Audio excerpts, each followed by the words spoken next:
ನೋಡ್ತಾ ಇದ್ರ BBC news. ನಾನು ಸ್ವಾಗತ್. ಹಾಸನ ಜಿಲ್ಲೆಯ ದಿನದ ಪ್ರಮುಖ ಸುದ್ದಿಗಳ ಕ್ವಿಕ್ ರೌಂಡ್ ಆಫ್ ನಲ್ಲಿ ಮೊದಲನೇದಾಗಿ ಹೆಡ್ಲೈನ್ಸ್.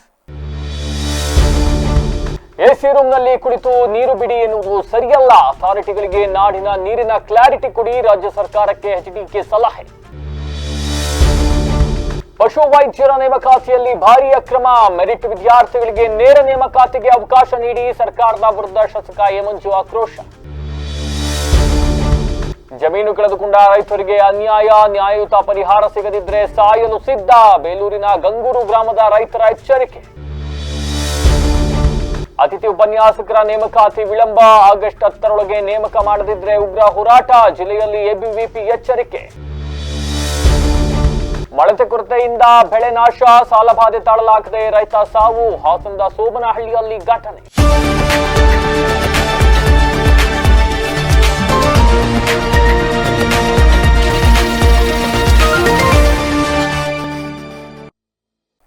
ವಾರ್ತೆಗಳ ವಿವರ. ಕರ್ನಾಟಕ ಮತ್ತೆ ತಮಿಳುನಾಡು ರಾಜ್ಯಗಳ ನೀರಿನ ಸ್ಥಿತಿಗತಿಗಳನ್ನ ಮೊದಲು ಖುದ್ದು ಅವಲೋಕಿಸಿ ನಂತರ ನೀರು ಬಿಡುವ ತೀರ್ಪು ನೀಡಬೇಕೆಂದು ಸಿಡಬ್ಲ್ಯೂಆರ್ಸಿ ಮತ್ತು ಸಿಡಬ್ಲ್ಯೂಎಂಎ ಮುಖ್ಯಸ್ಥರು ಸದಸ್ಯರ ಮೇಲೆ ಒತ್ತಡ ಹಾಕುವ ಕೆಲಸವನ್ನ ರಾಜ್ಯ ಸರ್ಕಾರದಿಂದ ಮಾಡಬೇಕು ಅಂತ ಕೇಂದ್ರ ಸಚಿವ ಎಚ್.ಡಿ. ಕುಮಾರಸ್ವಾಮಿ ಹೇಳಿದರು. ಇಂದು ಸುದ್ದಿಗೋಷ್ಠಿಯಲ್ಲಿ ಮಾತನಾಡಿರ್ತಕ್ಕಂಥ ಅವರು, ರಾಜ್ಯದ ಹೆಚ್ಚು ಭಾಗಗಳಲ್ಲಿ ಬರದ ಪರಿಸ್ಥಿತಿಯಿಂದ ಸುಮಾರು 150 ವಿಧಾನಸಭಾ ಕ್ಷೇತ್ರಗಳ ವ್ಯಾಪ್ತಿಯ ರೈತರ ಬೆಳೆ ಸಂಪೂರ್ಣ ನಾಶವಾಗಿದೆ. ಇನ್ನು ಮಣ್ಣಿನ ಮಕ್ಕಳು ಇವತ್ತು ಆತ್ಮಹತ್ಯೆಯ ಸರಣಿಯಿಂದ ಇವೆಲ್ಲ ಒಂದು ಕಡೆ ಆತಂಕ ಸೃಷ್ಟಿ ಆಗೋಗ್ಬಿಟ್ಟಿದೆ ರೈತರಿಗೆ. ಕಾವೇರಿ ಕೊಳ್ಳದ ಜಲಾಶಯಗಳಲ್ಲಿ 54ರಿಂದ 55 TMC ನೀರಿರಬಹುದು. ಮುಂದೆಯೂ ಕೂಡ ಮಳೆ ಕೊರತೆ ಕಾಡಿದ್ರೆ ಕುಡಿಯೋ ನೀರಿಗೂ ಕೂಡ ಸಮಸ್ಯೆ ಎದುರಾಗಿಬಿಡುತ್ತೆ. ಹೀಗಿದ್ರೂ ಕೂಡ ಸಮಿತಿಗಳು ಎಲ್ಲೋ ಕೂತ್ಕೊಂಡು ತಮಿಳುನಾಡಿಗೆ ನೀರು ಬಿಡುವಂತೆ ಆದೇಶ ಮಾಡಿಬಿಟ್ಟಿದ್ದಾರೆ. ಇದವರ ವಿರುದ್ಧ ಈಗಾಗಲೇ ಪ್ರತಿಭಟನೆ ಶುರುವಾಗಿದ್ದು, ಇದು ಅನಿವಾರ್ಯ, ಇದಕ್ಕೆ ನಮ್ಮ ಬೆಂಬಲ ಇದೆ. ಸಂಕಷ್ಟದ ನಡುವೆಯೂ ಕೂಡ ನೀರು ಬಿಡುಗಡೆ ಆದೇಶ ಹೊರಬಿದ್ದಿದ್ರು ಕೂಡ ರಾಜ್ಯ ಸರ್ಕಾರ ಮತ್ತೆ ನಾಡಿನ ಜನರು ಮೌನ ವಹಿಸಿದ್ರೆ ಅದು ನಮ್ಮ ದೌರ್ಬಲ್ಯ ಆಗಬಿಡುತ್ತೆ. ಹಿಂದಿಂದಲೂ ಕೂಡ ಸುಪ್ರೀಂ ಕೋರ್ಟ್ ತೀರ್ಪು ಆಧರಿಸಿ ನೀರು ಬಿಡಲಾಗಿದೆ. ಆದ್ರೆ ಇದನ್ನೇ ಸ್ವಾರ್ಥಕ್ಕೆ ಯಾರೇ ಬಳಸಿಕೊಂಡ್ರು ಕೂಡ ಅದು ತಪ್ಪು ಅಂತ ಹೇಳಿದ್ರು. ಎರಡು ಸಮಿತಿಯವರು ಕೂಡ ಎಸಿ ಕೋಣೆಯೊಳಗಡೆ ಕುಳಿತುಕೊಂಡು ನೀರು ಬಿಡಿ ಅಂತಕ್ಕಂಥದ್ದು ಸರಿಯಲ್ಲ. ಕರ್ನಾಟಕದಲ್ಲಿ ಮಳೆ ಹೇಗಿದೆ, ನೀರಿನ ಸ್ಥಿತಿಗತಿ ಎಷ್ಟಿದೆ, ಹಾಗೆ ತಮಿಳುನಾಡಲ್ಲಿ ಎಷ್ಟಿದೆ, ಅವರು ಕೃಷಿಗೆ ಅಥವಾ ಕುಡಿಯೋದಕ್ಕೆ ನೀರು ಕೇಳ್ತಾ ಇದ್ದಾರಾ ಎಂಬ ಬಗ್ಗೆ ಎರಡೂ ಕಡೆ ಖುದ್ದಾಗಿ ವೀಕ್ಷಣೆ ಮಾಡಿ ನಂತರ ತೀರ್ಪು ನೀಡಬೇಕು ಅಂತ ಕುಮಾರಸ್ವಾಮಿ ಅವರು ಒತ್ತಾಯಿಸಿದ್ರು. ಇನ್ನು ತಮಿಳುನಾಡಿನವರು ಯಾವ ಉದ್ದೇಶಕ್ಕೆ ನೀರು ಕೇಳ್ತಾ ಇದ್ದಾರೆ ಎಂಬುದನ್ನ ಮನವರಿಕೆ ಮಾಡಿಕೊಡಬೇಕು. ಇನ್ನು ನೀವೇ ಒಂದು ನಿಯೋಗ ಬಂದು ಸ್ಥಿತಿಗತಿ ಪರಿಶೀಲಿಸಿ ಅಂತ ಆಗ್ರಹಿಸಿದ ಅವರು, ರಾಜ್ಯ ಸರ್ಕಾರವು ಈ ಬೇಡಿಕೆಯನ್ನ ಮುಂದಿಟ್ಟು ಒತ್ತಡವನ್ನ ಹೇರಬೇಕು. ಮುಂದಿನ ದಿನಗಳಲ್ಲಿ 12 TMC ನೀರು ಹರಿದು ಬರಬಹುದು ಅಂತ ಅಂದಾಜಿಸಿ ಆದೇಶ ಮಾಡುವುದು ತರವಲ್ಲ. ಅವರು ಇಲ್ಲಿಗೆ ಬಂದು ನೋಡಬೇಕು ಅಂತ ಇದೇ ಸಂದರ್ಭದಲ್ಲಿ ಕುಮಾರಸ್ವಾಮಿ ಅವರು ಹೇಳಿದ್ದಾರೆ. ಕರ್ನಾಟಕ ರಾಜ್ಯದಲ್ಲಿ ಒಂದು ಕಡೆ ತೀವ್ರತರವಾದಂಥ ಬರಗಾಲ,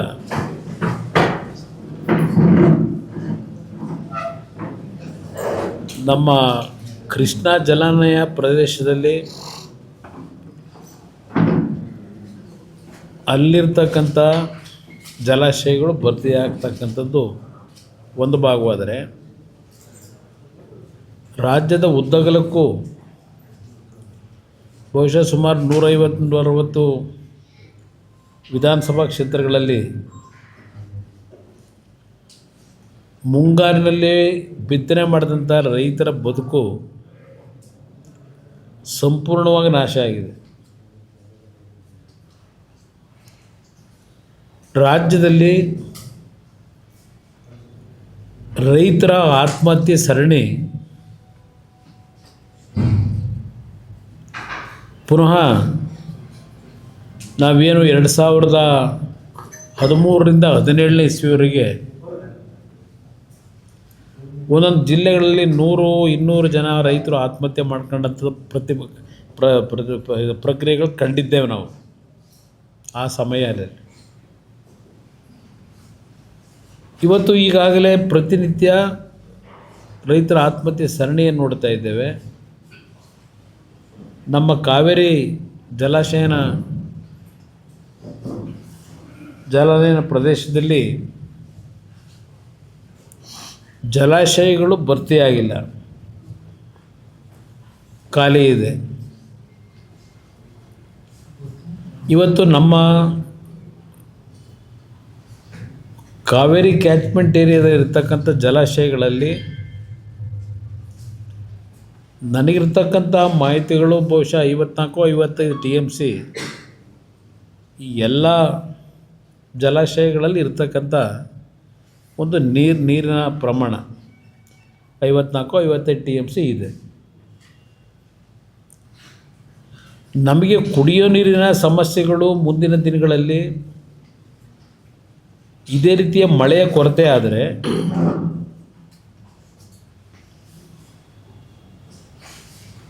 ಸಮಸ್ಯೆಗಳಿದೆ ಕುಡಿಯೋ ನೀರಿಗೆ. ಈಗಾಗಲೇ ರಾಜ್ಯ ಸರ್ಕಾರ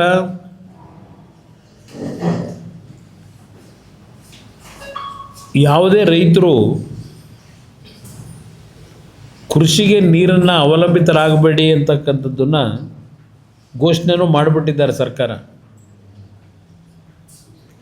ಇಂಥ ಒಂದು ಬ್ಯಾಕ್ಗ್ರೌಂಡ್ನಲ್ಲಿ ಇವತ್ತು CWMA ಇರ್ಬೋದು, CWRA ಇರ್ಬೋದು,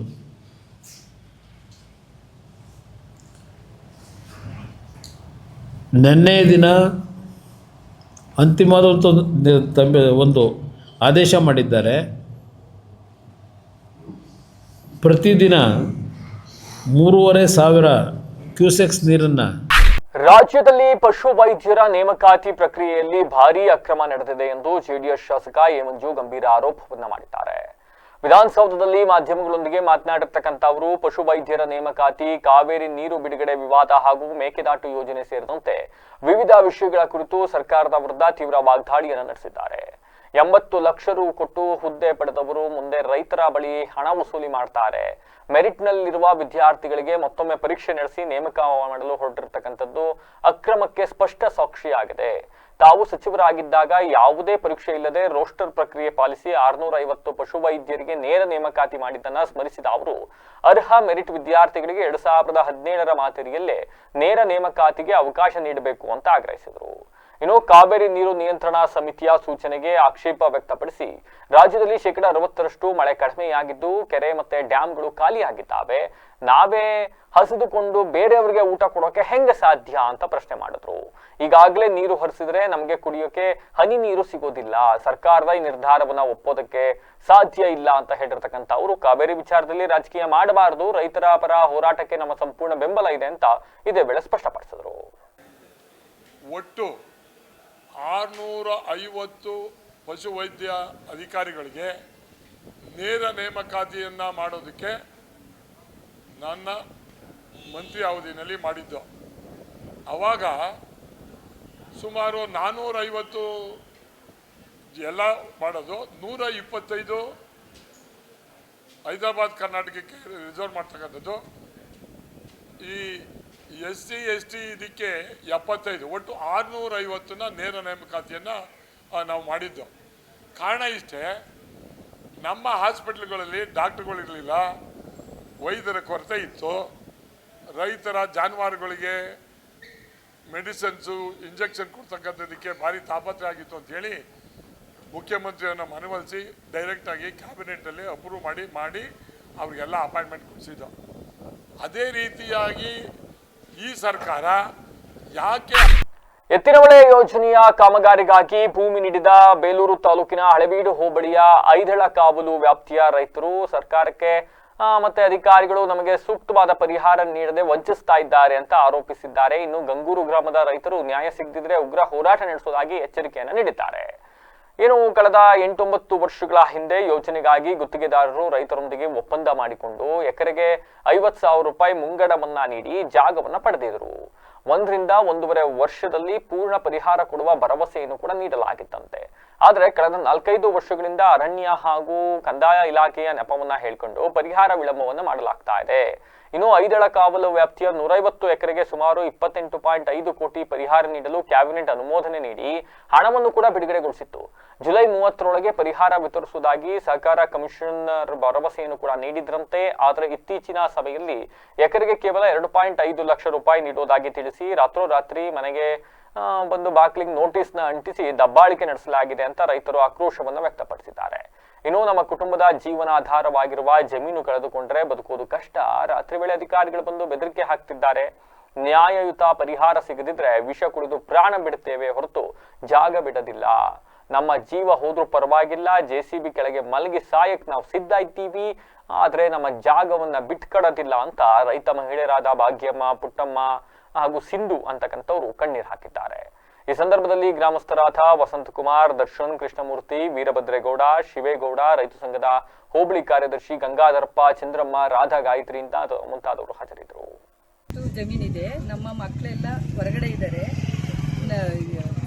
ಇದರಲ್ಲೇ ಬಂದು ಧಮಕಿ ಹಾಕಿ ನಮಗೆ ಇದೆಲ್ಲ ನೋಟಿಸೆಲ್ಲ ಅಂಟಿಸಿ ಹಂಗೆ ಮಾಡ್ತೀವಿ ಹಿಂಗೆ ಮಾಡ್ತೀವಿ ಅಂತ ನಮಗೆ ಭಯ ತೋರಿ ನಮ್ಮ ಸೈನ್ ಹಾಕ್ರಿ ಅಂತಲೆಲ್ಲ ಕೇಳಿರು.